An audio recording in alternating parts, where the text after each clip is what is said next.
28/2/2026 વાર શનિવાર આજનો મારો દિન વિશેષ રાષ્ટ્રીય વિજ્ઞાન દિવસ.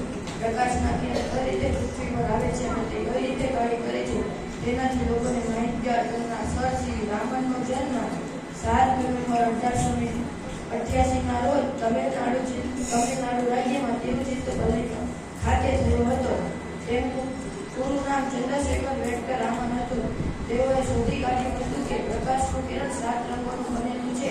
તેમના કહેવા અનુસાર પ્રકાશનું કિરણ પરાવર્તન થાય તો તેની લંબાઈમાં ફેરફાર માલુમ પડતો હતો નહીં, પરંતુ જો તેનું અનિયમિત પરાવર્તન થાય તો તેના તરંગ લંબાઈમાં ફેરફાર માલુમ પડતો હતો.